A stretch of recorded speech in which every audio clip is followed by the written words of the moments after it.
Kayo ba ay bahagi ng solusyon o problema sa lumalalang pangdaigdigang global warming at climate change? Kayo ba ay dapat ikarangal o ikahiya ng susunod na henerasyon at salinlahi? Ikaapat, sa pagtatayo ng landfill, we are in the making of another Smoky Mountain. Excuse. We are in the making of another Payatas and garbage slide tragedy.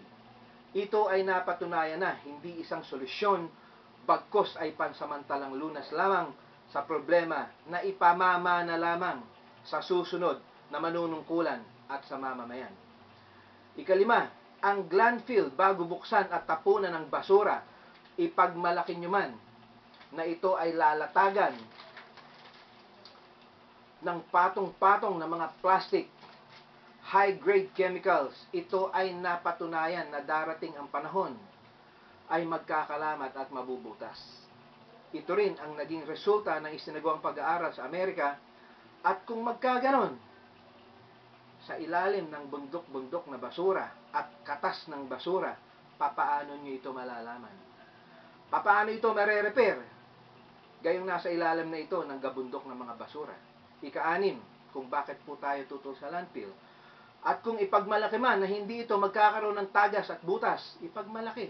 Okay, kahit sinementohan na yan, kahit inispaltohan na yan, ay para lang itong isang malaking banyera o batya na mapupuno at mapupuno rin ng tubig sa mga panahon ng mga tag-ulan at tagbagyo.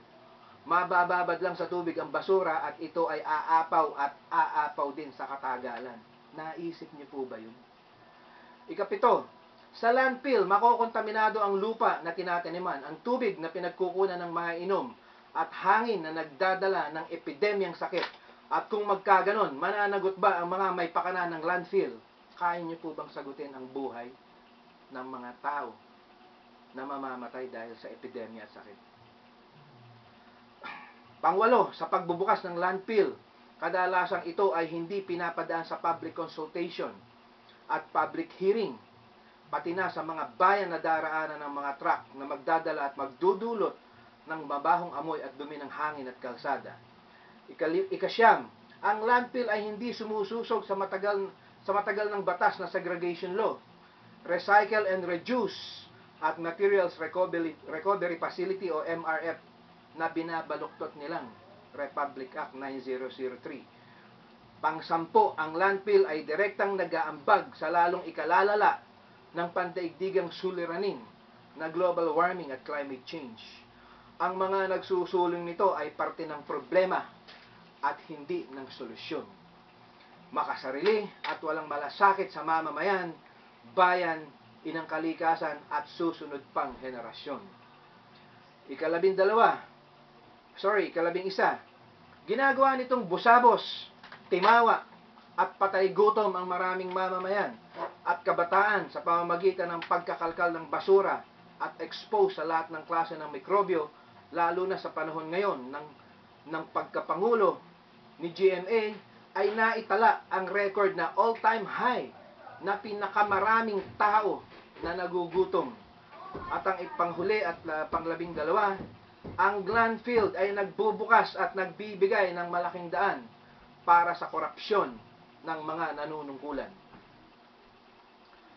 Ang Guardians Stop Global Warming Foundation Incorporated o Guardians Environmentalist para sa mga Mark Guardians at Guardians of Nature para sa mga civilian members ay madiin na kinukondena sa pinakamataas na antas ang pagbubukas ng mga landfill at pagme-maintain ng mga dump site, particular po ang landfill ng Norsagaray, Bulacan.